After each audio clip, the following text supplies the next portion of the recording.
Hey guys, what is up? Welcome to Fly Like an Eagle podcast. I'm here with my guy James Scorza, co-host of the Patterson F Sports Show. We got a lot to talk about, man. How you doing? I'm doing good. Doing good. Holding up for the most part. Happy New Year, everybody. Hope everyone had a good, safe New Year. Hope everyone is sober enough today to watch our show, even though the mummers yesterday and all the strutting and also the South Philly Vikings and all that. But all is good here, man. How you holding up, dude? I'm doing good, man. I'm doing good. The Sixers won 2 games in a row. VJ Edstrom had a double block last night. It was just like crazy how the Sixers are going. But enough of the Sixers. We got to talk about our Philadelphia Eagles, man. We got to talk about that. What is up, Wesley? What is What's up, up, boys? Wesley? Thank you so much for tuning in and showing your support. We really appreciate it, man. Really do. So, the Philadelphia Eagles, we beat the Buffalo Bills, excuse me, 13-12. How do you feel about the game in general? And then we'll break it down. Yeah, I think I told you guys on what was it on Sunday of the show? I think it was Joey said that it was a good game. It was a fun game to watch, but it was like basically a different. It was kind of like it was a phase of two different halves. I mean, the first half looked good. Defense looked very superb, and then the offense looked like it was clicking, and it looked like the second half they went back to. The problem is with this team too. I mean, it feels like it's been a constant all year long with this team. Is that they have one good first half and they have a bad second half. Good first half, good bad second half, good bad first half. Good. I mean, it's kind of like it's kind of like a Rubik's cube. Like you don't know which one's going to be. It's kind of like it's difficult what the team will look like as a whole, though. But yeah, I mean, I guess I think the other thing too that they were trying to do. I guess it was because of the temperatures out there and it was like raining and stuff. It was like freezing rain. So I guess they were probably playing a conservative type of football game. I think that's the most important part. I think that's probably why they didn't play to the capability that they had. I mean, sure, it was a good game at first. I mean, it was a good game to get your 11th win on the season. But I mean, there's a lot of things that had to be critiqued here. But I think the one thing for sure, though, is that the weather was a factor in that for sure. So I think the one thing that the Eagles, like my dad Joe Scorza says I think they probably played it close to the vest because it will work out in the end. Maybe that's probably what it was too. And also Josh Allen, putting pressure on Josh Allen that whole game was a real good positive for that defense, especially once again for the Eagles once again, like it was all season. It kind of reminded me of that Lions game when the defense was the star of the show, but the difference was the offense was the big storyline. But if the defense plays the way they do, like the last handful of weeks, I think nobody could stop them at this point. Gonna admit. No, I definitely agree with you. We sacked Josh Allen 5 times for 51 yards. And I'm just going to say this right now. Our defense is beyond superb. Like, it is tremendous how this Eagles defense can adapt and change and whatever. And you look at Cooper DeJean, right? The guy had 9 tackles. He had 9 tackles. And you had Jalen Carter doing his thing. You had Reed Blankenship. Like, this defense is so good that this offense can, what is the word I can think of? Stink. And we can still win. But to my knowledge, right? To my whatever, quote unquote, expertise, if you want to call it like that, they're not going to be able to do that in the playoffs. They are not. Especially the way they've been playing on the offense side of the ball. Something's got to change. But props to the defense, man. Give me your thoughts on the defense side of the ball. Yeah, I think you said it best there too, Mitch. I think that's the one thing that's been the problem with this Eagles team all year long is that it feels like the offense has been struggling a lot, and the defense has been basically saving them from basically on the outside looking in here. But to that defensive front, I got to give kudos to a lot of good players on that. I mean, the secondary looks very, very, very good. I mean, I think Cooper DeJean had a very good game, like you mentioned. On Sunday, I think that's the most important part. And the other thing that's been a real positive here too is that I got to give kudos to Reed Blankenship for having himself another good game. I mean, I was watching Hard Knocks on I think it was a Tuesday when they had it, and they basically were talking about Reed Blankenship and how Cooper DeJean had a handshake called Milk the Cow, and it was kind of funny. It was kind of a little bit of a tease about what they were trying to do here, but overall, though, I got to give a lot of credit to this secondary once again for becoming a real good factor when it mattered the most. And I got to give kudos to Jalen Carter on a big stop. I mean, I'm good to see. It's really good to see him back again, like phasing on all cylinders. Jordan Davis is just a beast, man. I'm really happy to see that too. And also, I'm really excited to see too is that like Jahad Campbell like get some big plays happening there too. Mm-hmm. In Nakobe Dean's absence. I think that's the most important thing here. And I mean, it was just a very good game for them on the defensive side. But I do agree. I think if the defense has to win them a game in the postseason, they could. But the offense, I mean, right now, I mean, I'm kind of concerned about that offensive front more than anything on the mid. I'm right there with you. And your dad brings up a good point here, and I'm going to add on to this. He says, I believe the offense will open up much more in the playoffs. What if they're actually playing possum right now? Well, that's what we were thinking too. Is playing possum, and then against whoever they're playing, we're going to talk about that later on in the show. Who do we want them to play in the playoff? But what if they're just playing possum and then they come out and destroy them? Like, I hate that. Like, I honestly hate it. So I want to see what my team is doing at their best potential, not like don't be like a chess match, right? Well, okay, don't show them this move, don't show them that move, and like it's funny. It's funny because I said the same thing to my dad too around when they were having that good game on against the Bills in that first half. I'm thinking there has to be somehow, some way, there has to be a flip side of this coin. You know, there has to be like possum to me, I think I've been thinking about this for a while. I was like, okay, they're probably waiting for all this to shape up and shape out here. Oh, we got a guest here. Look at this. Go, Joe. What's up, brother? Good evening, gentlemen. I snuck away for a bit. We'll see how long it lasts. The girls are sleeping, and I'm here. I love it, man. I love it. Shout out to James for sending you the link too, because I completely forgot. I completely forgot. Yeah, man. Anyway, we were just talking about this game in general against the Bills. Give us your thoughts, Joe. Ugly is the first word that comes to mind, but ugly is fine by me in Buffalo in December. The fact that it was raining and not snowing and not a blizzard, I was like kind of surprised. I was like, rain? I was like, you mean it's not like 3 feet of snow on the ground? So here's the thing. There were some good things and there were a lot of things that just made you kind of shake your head. One of the things that I am still like puzzled by and I'm getting annoyed by is being predictable on first down. Okay. If you're going to sit there and you're going to be like, okay, if Jalen Hurts goes under center, then he's going to throw the ball. Like it's going to be a play action. Like it's not a secret anymore. Like if I get it, the whole defensive coordinators around the NFL get it. So don't be so damn predictable. Plus, the idea that Jalen was an offer as far as completions in the second half of that game. And I get it.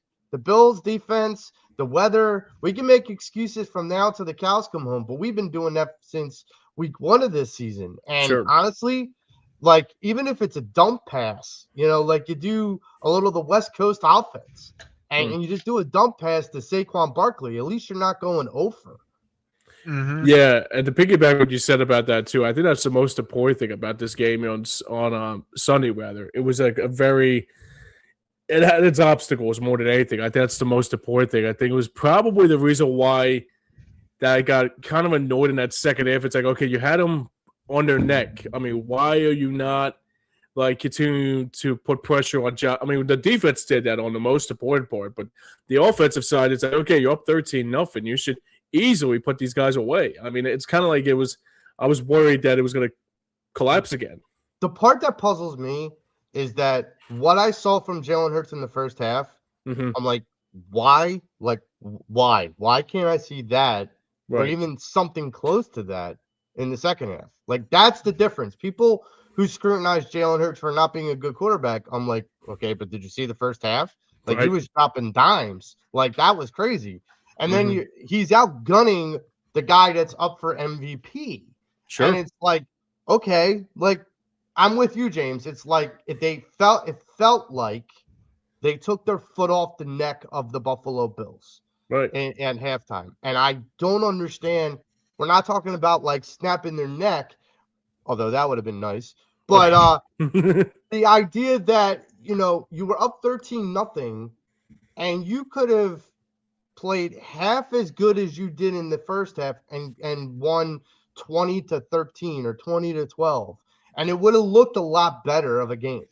It would have been. I think that's the other thing too, is that, I mean, if you probably put up 20 points and then they score like probably 10 or 13, it would have been. I think it would have been less of a sweat than it was like being up 13-0. I mean, 13-0. I mean, obviously, the first half was like you said, Joe, going dimes and he was making good plays happen, and then the second half they were like, okay, like we're up 13-0, what we got to lose? We can just make the clock our friend, but you still got to play a full 60 minutes, and it only happened one time this year, and ever since then it's been a downfall. I'm not a downfall, but more like a, dare I say, tailspin a little bit. Yeah. So for me, right, this is how I feel about it. 0 yards in the second half, that can't happen in the playoffs. That cannot, right? For sure. Why not just throw screen passes, Saquon Barkley, get 1 yard or something like that? I get you're playing conservative. That is great. That is perfect, right? I don't want you to turn over the ball. But you still got to try. You still got to try to gain some yards. You can't rely on this defense for the entirety, or you can rely on them on Sunday against the Commanders, but you can't rely on them in the postseason. Exactly. Oh, wait, there's starters are not even playing. I'll stress that. So you can't even trust them for this defense on Sunday. Well, I mean, and you know what the funny thing is? I kind of analyzed this. Jalen Carter is solely responsible for 2 victories this season. Solely responsible. Absolutely. Because if he doesn't block that one kick for the Rams, we lose that game. If he doesn't block the extra point in the Buffalo game, we lose that game potentially.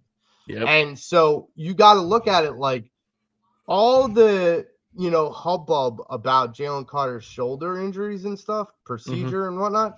Yep. If that guy hasn't proven his value by giving you 2 wins solely on his own, his own skill set, I don't know what to tell you. I mean, that I've never seen that in my life.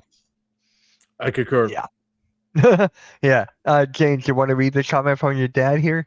Yeah. So he says basically, Joe, like, he's basically agreeing with what you said about it too. With Joe, he says what also is he saying it applies to in the second half against the Dallas Cowboys, in the second Dallas game rather, where we basically let Dallas back into the game and it bit them, and actually came back and bit us in the ass. They kind of did that in Dallas, but both Dallas games. If you go back, like we kind of gave up some ground on in the first Dallas game, and we just got fortunate that certain things fell our way that game.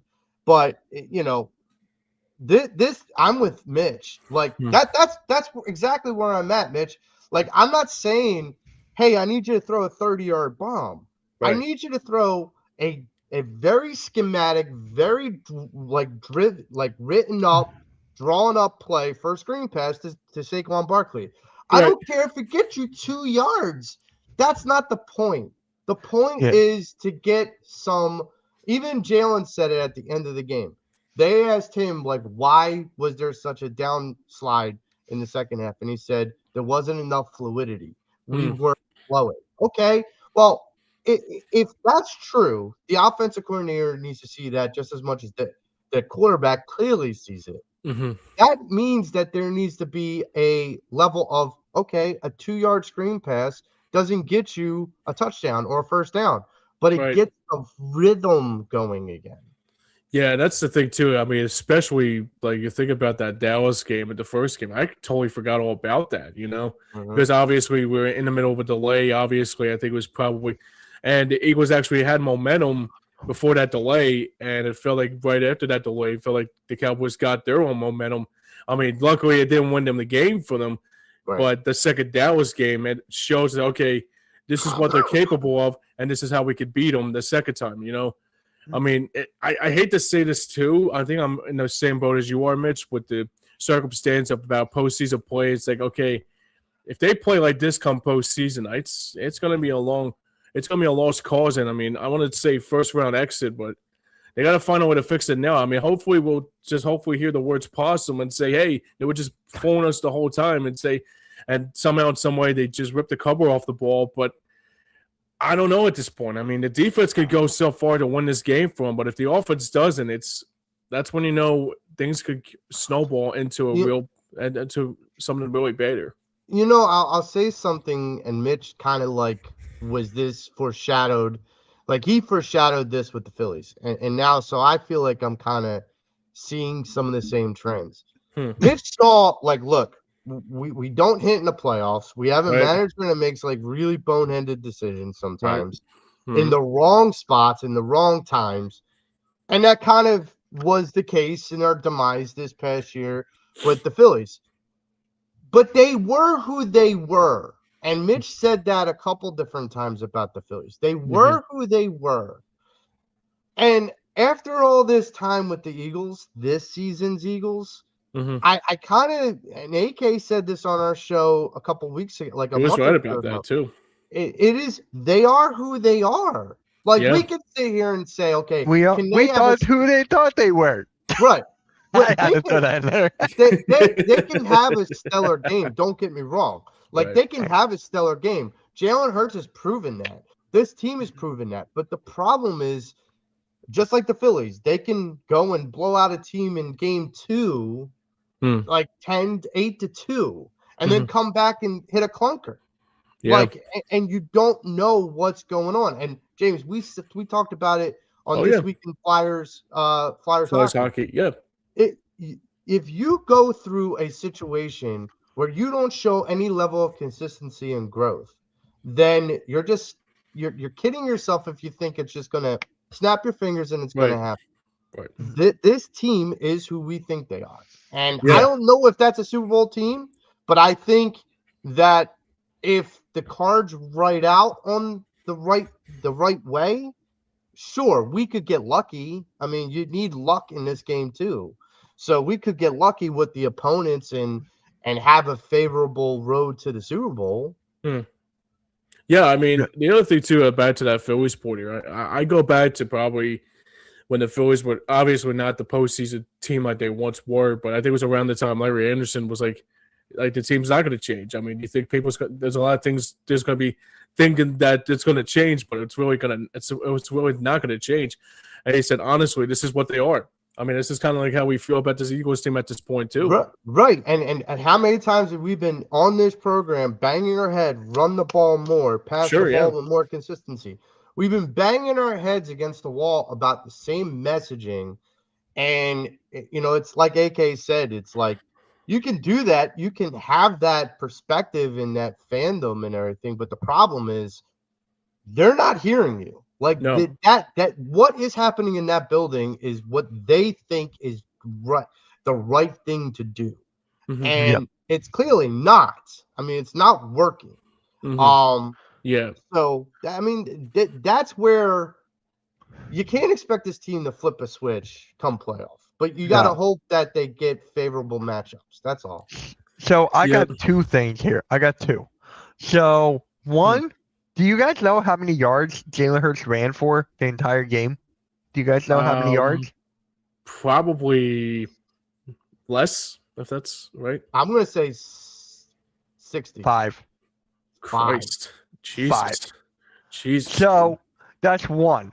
And 2, how are they still not finding their identity in this? And it's almost like the season's done.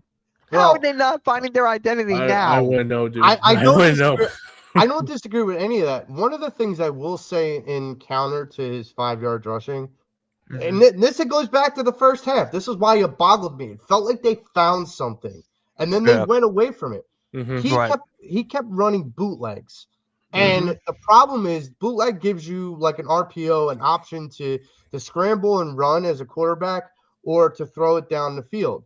You know, guys like Steve Young, guys like John Elway, guys like Joe Montana, these guys were like Randall Cunningham. These guys were kings of the bootleg. Randall with the naked bootleg and whatnot. Like that's the difference. With Jalen, look who's here. It felt like the bootleg was working, and I don't know why they went away from it. What is up, AK? Hey, sorry guys. Sorry, man. Sick, Okay. so I lost track of time. No, it's all good, man. It's all good. We're just Your ears talking must about have been burning, AK. I was mentioning your name, so your ears must have Oh, been burning. dude, I looked at the clock. It said 4:20, and I was like, "Oh, sweet!" And then I realized I was like, "Wait, it's 4:20. Shit, I gotta be online."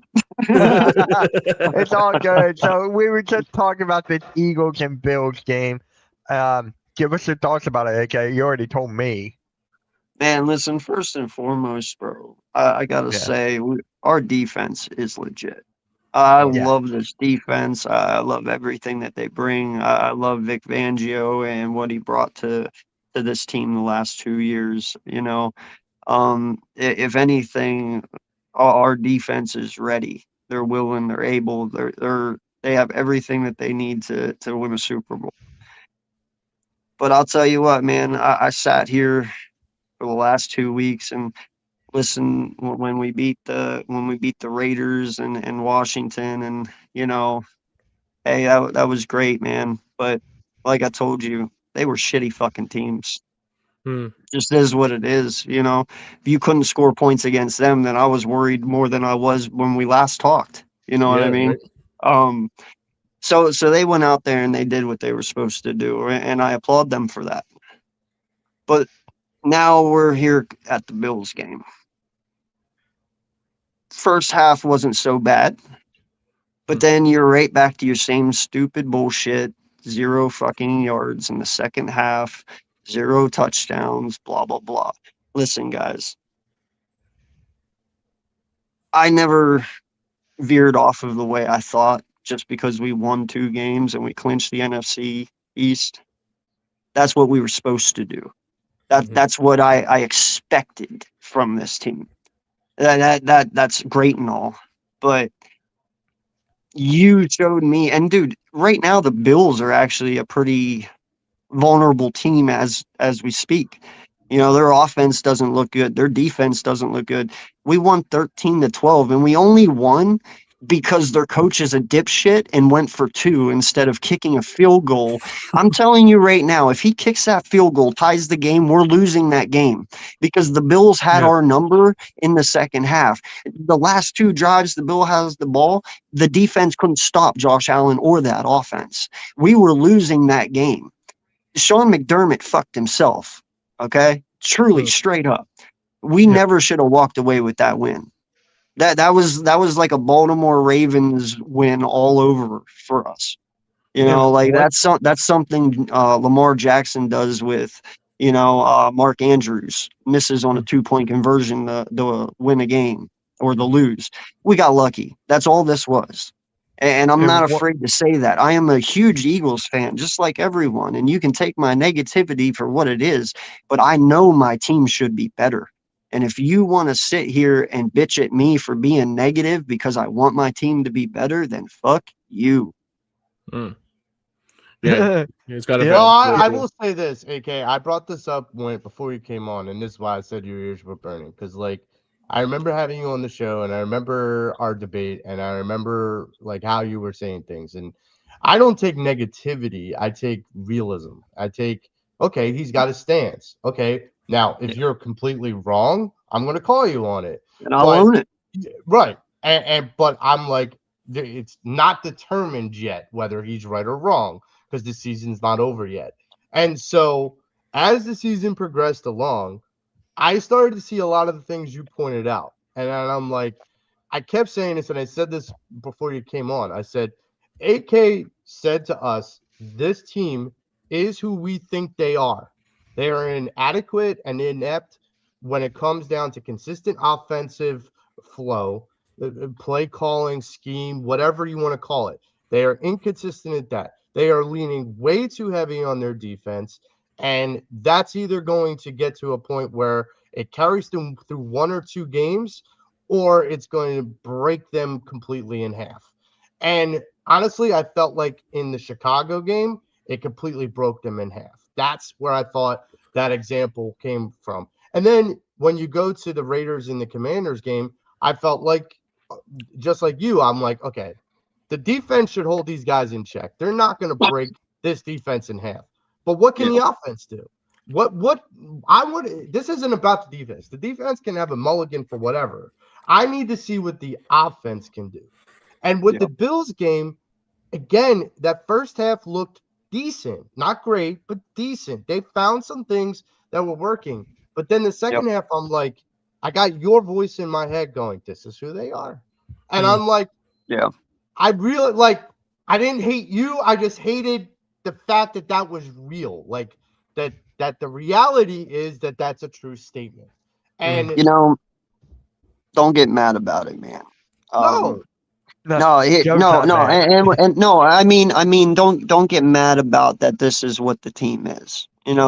There is reasons that this is why the team is, and I have been saying this, and I have been preaching this. Listen, I get that our head coach has got a great win record, but I'm not going to sit here and give him the Super Bowl year. Listen, if you want to give a glorified cheerleader numbers from somebody else's hard work, you go right ahead. But I'm not stupid and I'm not naive. I've seen this team with crappy offensive coordinators under Nick Sirianni to be really bad. And then I've also seen when we bring in veteran coordinators who know what the fuck they're doing, this team be really good. And Nick have nothing to do with it. Okay. Now here's my thing. You want consistency, you want a good offense, then you need to bring in a head coach that calls his own plays. Because here's the thing. As long as Nick Sirianni is your head coach, you're going to have a revolving door at OC all the time. Jalen Hurts is never going to have a consistent offense because you're always going to have the next guy being hired and taken away because he's going to be good and he's going to do good. You're never going to be consistent. To have a consistent Would you say, AK, that the two Super Bowl appearances, the one we won and the one we lost, Steichen and more. Yeah, okay. That's it. I agree. That's it. I agree. Yep. That is who I credit. That is who I give the win-loss records to. I do not give them to Nick Sirianni. Nick Sirianni was there clapping his hands and making sure the outside noise from our locker room stayed outside and our guys stayed collective as a unit. And guess what? He's not doing that now. He can't keep the outside noise out. And you sure as fuck can't call plays. If you bring in a head coach who can call his own plays, guess what that gives Jalen Hurts? Consistency as long as that guy is here. Whether that's 4 years, 3 years, 2 years, 1 year, it does not matter. But if the guy is good and he's here as long as Nick is, then that gives Jalen Hurts 5 years of consistent offensive play calling and an offensive scheme. And you don't have a revolving door. It's not about win and loss records. We've had a good head coach before. We fired our first ever Super Bowl winning coach to turn around and go to 2 more fucking Super Bowls. Don't tell me that we can't find another fucking successful head coach. I'm tired of the narrative that we need AJ Brown. I'm tired of the narrative that we need Nick Sirianni, that we need these people. Bro, we are the Philadelphia Eagles. We never fucking needed anyone. So let me play this clip for you guys. This is by one of the Eagles content creators, Real Talk with Miles Johnson.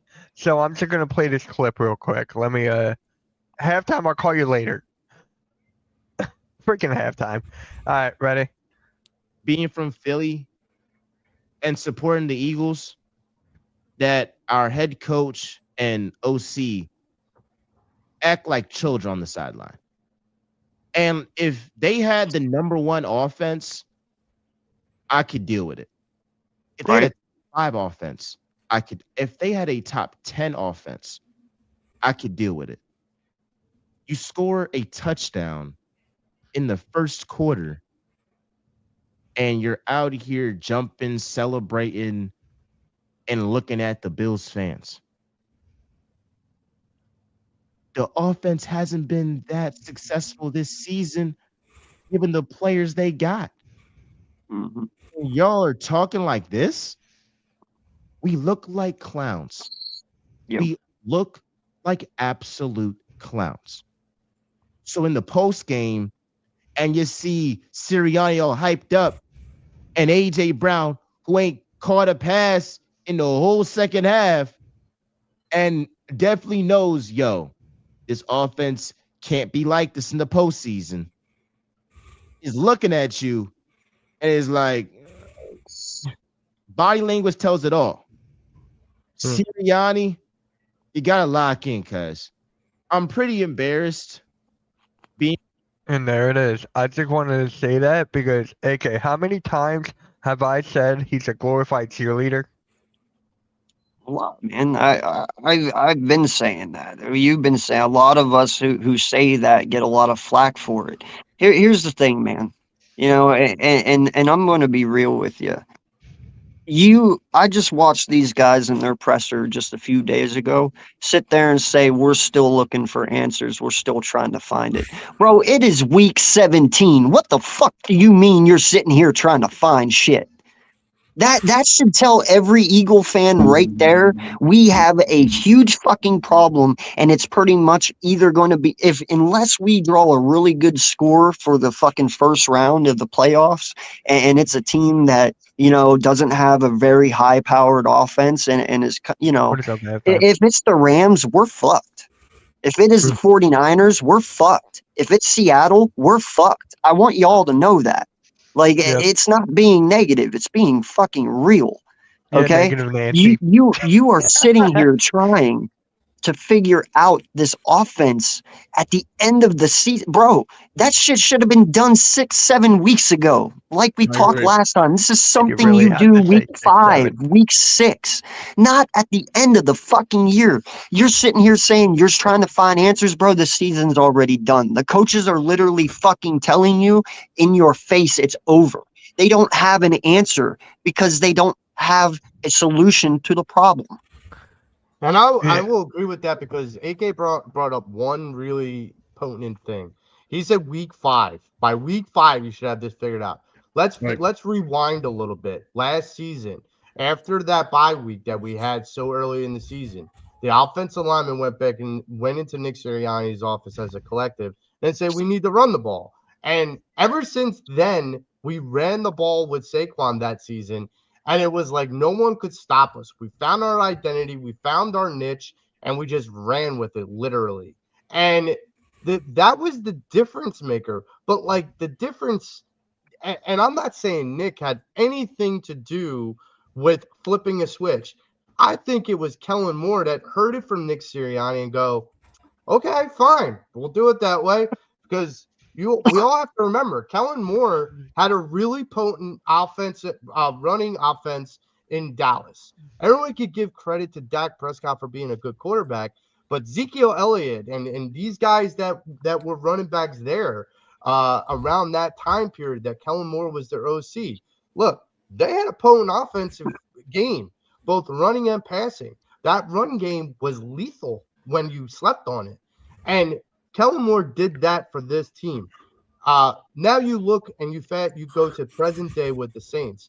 Kellen Moore, once again, coming back. Now, the Saints aren't going to do anything this year, but he's making headway down there in New Orleans with very little to nothing.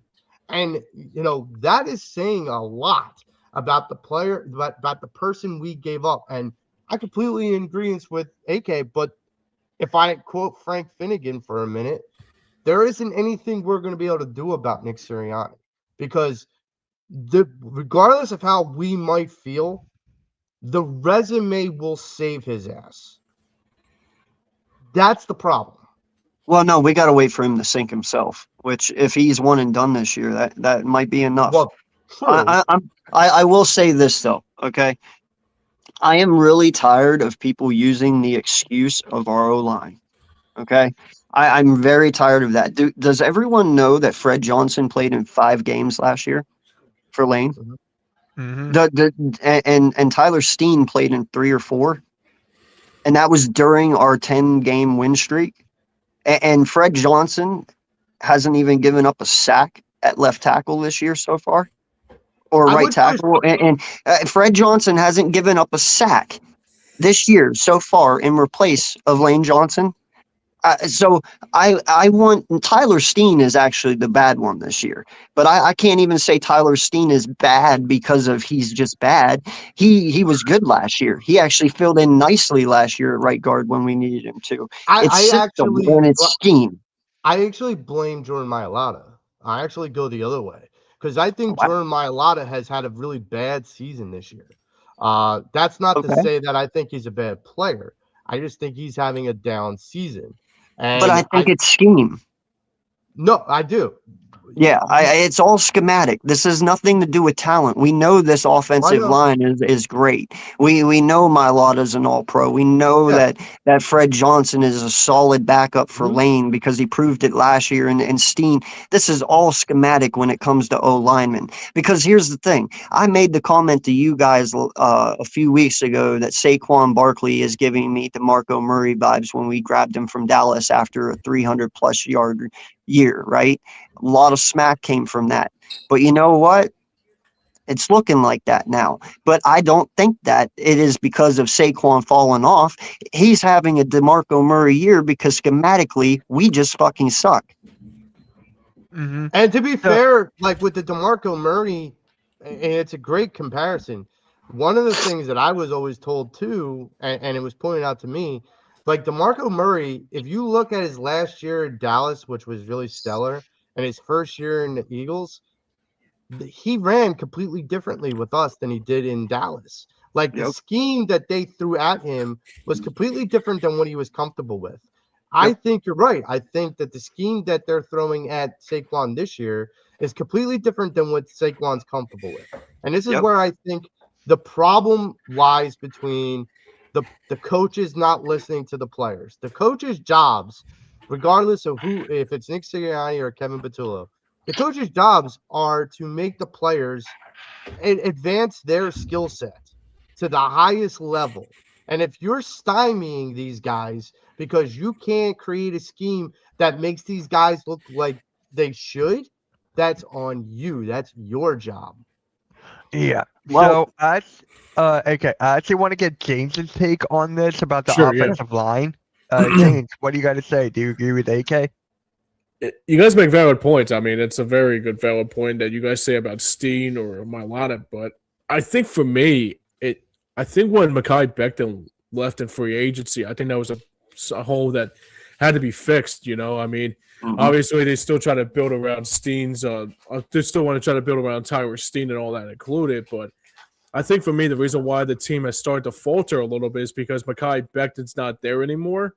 And I mean, but you guys make valid points though. I think the one thing I would say is that Mailata had a bad season and Steen had a bad season, but overall, I mean, I just don't know how a team in 1 year went from like one of the top ranked offensive linemen in the league to like falter so quickly like it does.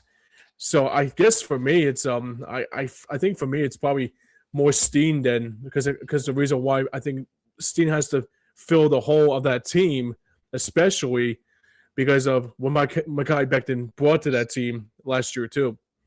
And you're forgetting about one more player on the offensive line, Cam Jurgens. Cam Jurgens has been injured for quite a bit.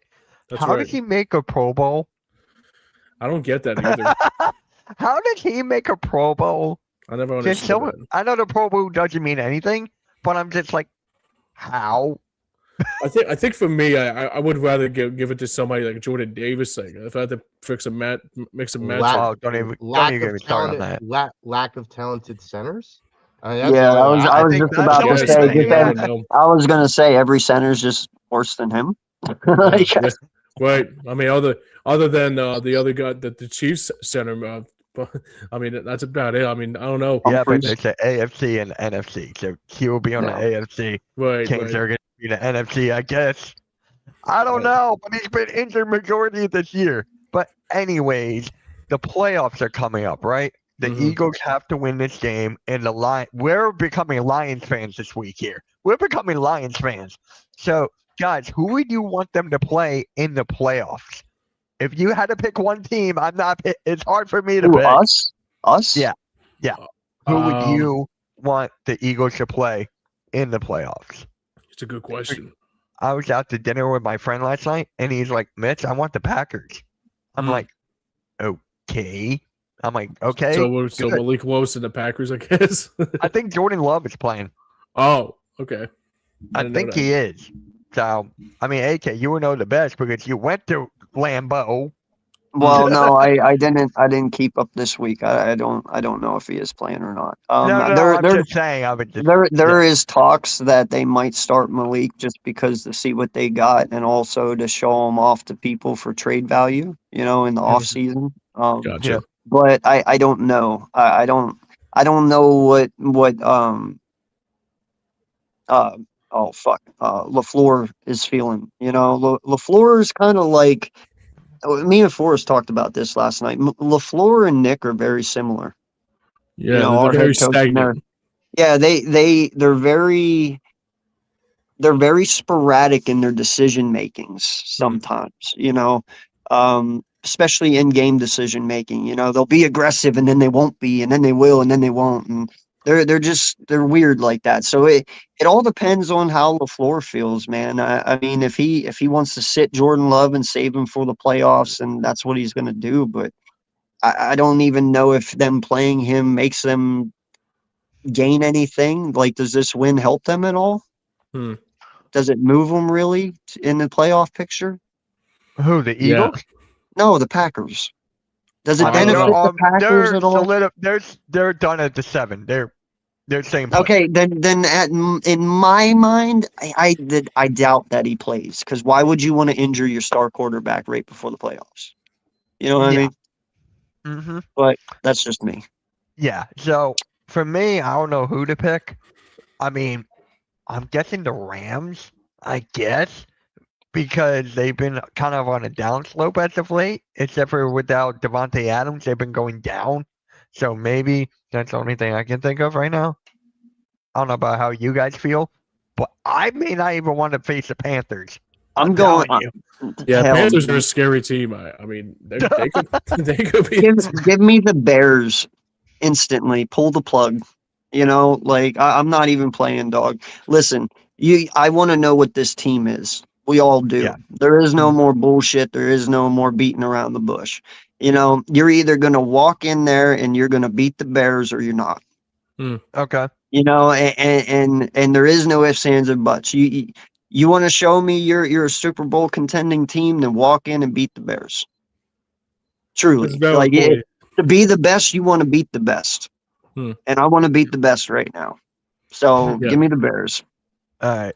Joe? So I don't think the Bears are the best. Well, I'm saying challenge-wise for us right now. Right, I mean, yeah. We can't touch Seattle. Bears are just, you know. They're the next one. But my feeling is this. So I agree with the understanding to be the best, you have to beat the best. I would ordinarily have that rah-rah feeling. My feeling is I still want this team to succeed. Now, what does that look like? I want to have the easiest road to the Super Bowl.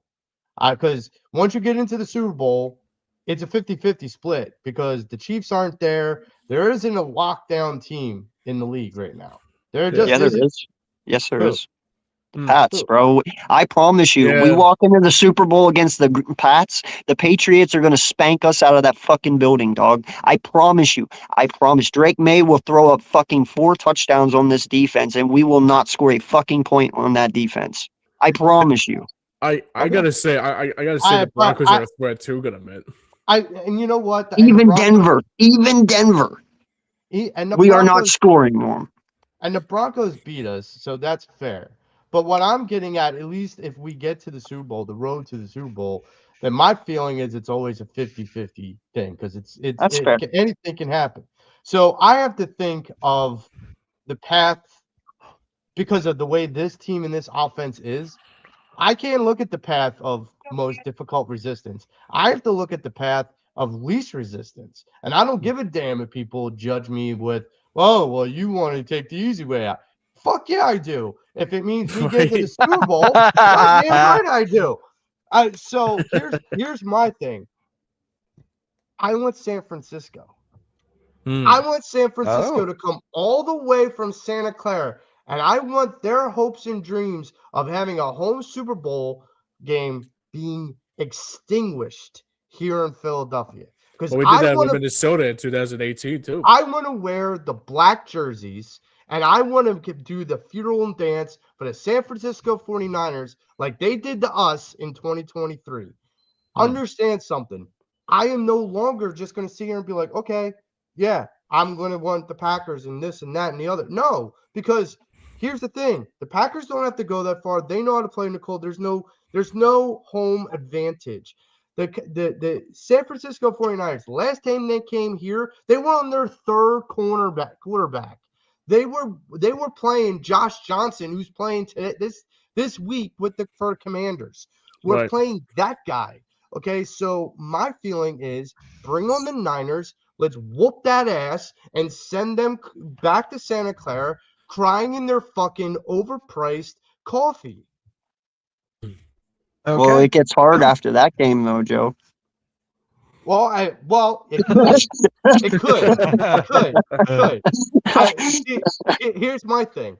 I think it's going to be the Bears and the Packers if it's us and the Niners, or the Bears and the Panthers, something like that. So if the Packers, because they're a division team and it's so difficult to beat division teams, like 3 times, or like when division foes meet, it gets dicey, it gets hairy.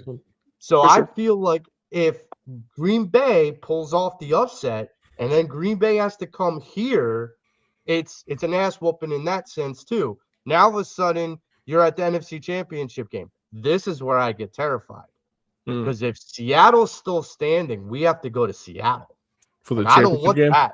And I do. And James, I said this to you. I do not want to do that. I do not want to go to that stadium on the NFC Championship game with the Super Bowl on the line with this team and that stadium. No, that ain't going to happen. That's not going to happen at all, dog. Like, we'll get laughed out of that stadium, bro. Just saying. Yeah, dude. Absolutely. So, James, who would you like the Eagles to face? Do I have to pick one? No, I mean, man, if I had to pick one or the other, there's a lot of team. I mean, I just want to see a team. I mean, obviously, it's like you make a valid point with the 49ers, Joe. You bring it. I mean, even AK makes a valid point too, and you guys make valid points. But it's just, I mean, I get worried because the one thing I was telling about, we were talking about earlier about this team is that if they play possum against teams like San Francisco or Carolina or maybe like a Chicago team or even like Seattle, James, that possum has to be dead by now. Like I know, that's what I'm saying. Well, and not just that, you're not going to be able to play possum against Seattle because they're going to be scoring instantly. You know, they're putting up 7 within the first 5 minutes of the game. Like you're going to have your foot on the pedal the whole time against those teams. You're not going to. There is no prevent. Yeah, that's what I'm saying. I mean, if I had to pick one, I don't know which one will be. I want to say easy target, but man, it just worries me that the way the Eagles have been playing for the last 17 weeks, and they only had one good game against the Raiders, and even though it was against a shitty Raiders team, I mean, you're supposed to beat the Raiders. That's the thing. I mean, now it's just I worry about Patullo's offense in this. I worry about Patullo's offense in the game, and I worry. I mean, the defense will take you there, but Patullo is going to worry me come playoff time, and I don't even know who's going to be the opponent that will be facing them. But all I know is if you play like this, you ain't going to go anywhere. I got to ask you guys. This is why Nick needs to be fired, bro. This right here. No, this right here. Let me explain something to you. Okay, we are sitting here right now with a championship caliber defense. Mm-hmm. Championship caliber, no questions asked. You know. Possibly the 2 best young corners in the NFL right now is on our team. Okay? Oh, yeah. Possibly the best young linebacker core on our team. Right. Everything on defense is on our team. Okay? And you're sitting here worried about playoffs because of an offense who has 2,000-yard receivers, one 2,000-yard halfback, a quarterback who's been to 2 Super Bowls, a tight end who is a fucking living legend for us that we all love, and we're sitting here worried about our offense. What is the job of the head coach? The job of the head coach is when shit gets out of hand, you are able to have enough experience to bring shit back in, to keep it in control. You know, to when things get out of control, you put it back in control. You never find this shit with Andy Reid because Andy Reid knows how to run an offense. He knows how to keep his team under control. Even with backup quarterbacks, the man still can figure out a way to put up more points than our starting fucking offense. Okay? Right. My whole thing is that your job is to be the professional, to keep things in check. And right now, we're sitting here trying to figure out whether or not we can even make it past round 1 because our offense is so fucking scarce that we don't even know if we can put enough points up to beat the Panthers right now, to beat any of these low people. Don't give me that. The Panthers have looked good the last 2 weeks, Joe, and you fucking know they have. They have. They have. Panthers, You know, They've been though. sneaky good I all get it. year. I Let's get be it. honest. They've been I good get all it, year. but dude, Bryce Young has been solid all year long. Their record is their record, but that team believes. Whoa. Bryce Young's been solid the last 10 weeks, not all year long. He had a first 6-7 weeks that was he wished Okay, He's been more. Hey, however you want to spin it to make it look good. I'm just saying, bro. He's been solid all year. When you put the whole body together, he's been solid. So Okay, I gotta and ask. and here's the thing: does your players not have to have a little bit of belief in their conviction when running their offense? Do they not have to believe in what they're doing? At least the Panthers shown me the last 10 weeks that they have some conviction in what they're doing. They believe in their coach. They believe in their system. I look at my team and literally I have 10 guys going opposite directions because no one believes in anything that anyone on this team is calling. Therefore, Okay, yes, the Panthers have a better shot at beating us than but even all the other ones too. I have 2 points. Number one, the point about the Panthers, and then a question for all you guys. So the point about Sure. the Panthers is, can you really name like 3 players on the Panthers defense that's worth a damn? Because that's who's going to have to stop. Even if this offense is inadequate, it's our defense versus their defense. That's the way I always looked at it with the Bills. It wasn't our offense versus their offense. Josh Allen was on one leg and almost beat us. Okay? Can I ask you a question?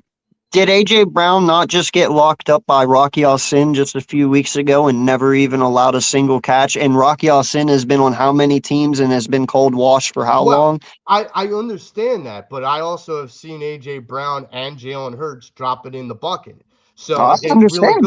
really good corners. So that coin goes both ways. Here's my question to all of you, because AK brought this up, and I want to clarify this. He said this is a championship defense. All right, so let's put the chips on the table, folks. Is this defense at the same caliber as the Super Bowl winning Ravens with Ray Lewis and Peter Boulware? Put your chips on the table. Let's see what this looks like, because I'll give you one better. That's the team that won with defense alone, because they had Trent freaking Dilfer as their quarterback. I love Trent Dilfer. No, in fact, I'll give you one, man, and this is excluding the sacks. I'm sorry, I know I'm probably going to get the year wrong, but the 76 Bears? I was going to say the 2015 84? Broncos with Von Miller. 85 Or the 85. 85 Bears. Yes, the 85 Bears. I would say that without the sacks, but when it comes to dominant secondary, you know, and pure straight raw physical freak power, yeah, it gives me a lot of resemblance of the 85 Bears. Just pure raw hitting ability, you know. Yeah, I got to go with the 2015 Broncos with the Von Miller days. I mean, that was too. You know what I'm gonna go with?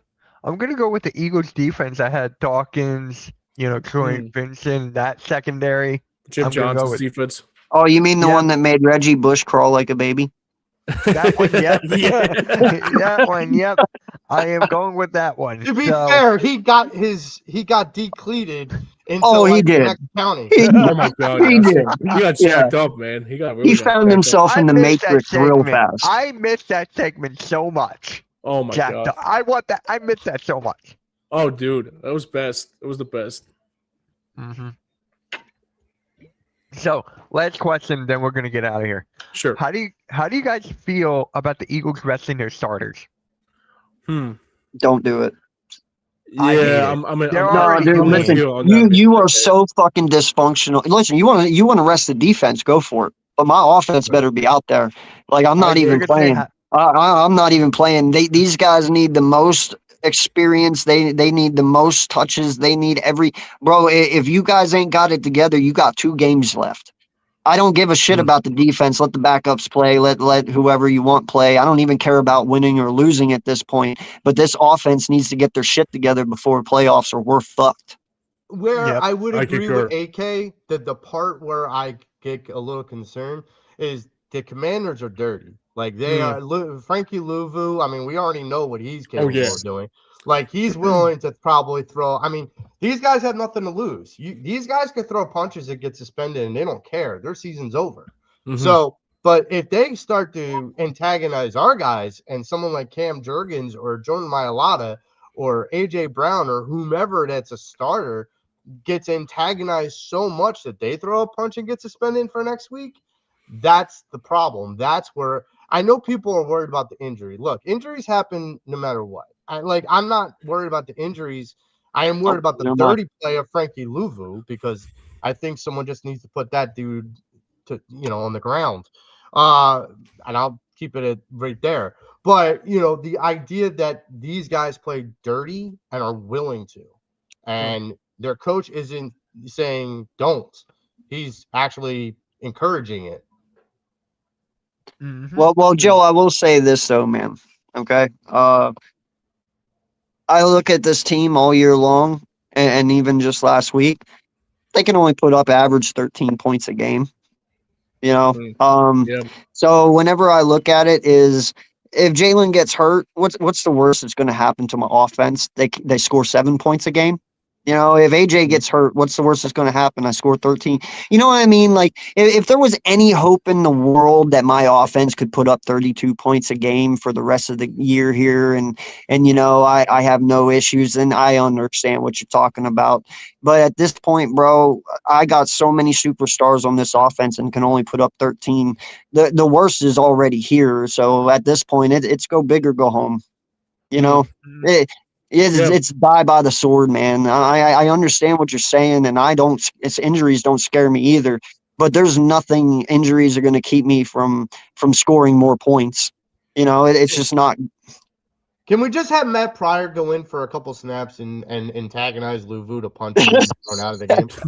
Like, we don't need Matt Pryor. Like, Matt Pryor, come on to the team. So, this is what I got to say about the starters. It's any given Sunday. Anyone can get hurt. Not going. I mean, come on. Like, the last 4 weeks or the whole season, they have not looked good at all. They still need the freaking refs, which is pathetic. Yeah. Pathetic. It is bad. I mean, the problem is I have with the resting of the starters is that, like you guys basically said it best. It's like we still don't know what the identity of the team is at this point. I mean, I just and resting them ain't gonna fix that either. Nothing's gonna fix that at this point. Nothing. I just laugh because when James says it's the truth, we don't know what the identity. They don't know what the identity of his team is, and it's like that's how you know you've already lost the season, dog. Right. How late in the season it is, and they're like, we don't know what our identity is, bro. You are 2 games away from the playoffs. You have no identity. Right. We are fucked from the floor up. You realize that? Like, it's over. Seriously, yeah. That's the thing that drives me crazy about this team. It's like 17 weeks, and you're still trying to find out what you have like a training camp. I mean, it's just so it's insane. It's unbelievable. So, all right, guys. So there you have it. But James, this is your time to shine, brother. What is going to happen on Monday? let the people know what's going to happen on Monday, man. Well, we got another jam-packed show coming up this week called This Week at Flyers Hockey. We'll talk about the Flyers road trip coming up this week. And also, Joey, this is actually the week that we see a familiar foe coming back to town with the orange and black. A guy by the name of Cutler Cutlass Gauthier coming back to town for the orange and black. And I can't look. The only guy I hate worse than Frankie Louvu. Yeah, well, yeah, that is true. That is true. So that's going to be a fun matchup. That's set for Tuesday, but we'll be getting you all ready for that game on Monday on this edition of This Week of Flyers Hockey. Talking all things pucks, that's on Stream Punk Entertainment and Hardcore Sports Network. So it'll be a fun matchup. And the first game of the homestand for the Flyers this week. So tune in on Monday, 4 p.m. on those same platforms. All right. Jack. All right. AK, appreciate you coming on, brother. Really appreciate you. It's no problem, man. It's always fun to be on here with you guys. Likewise. Likewise, man.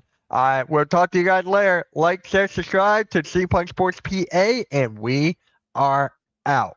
Louvu. Do something. Eagles, do. No, I got a better idea. Jalen, throw a yard. Throw in a one yard. half. Throw a yard. Talk to you guys. Peace.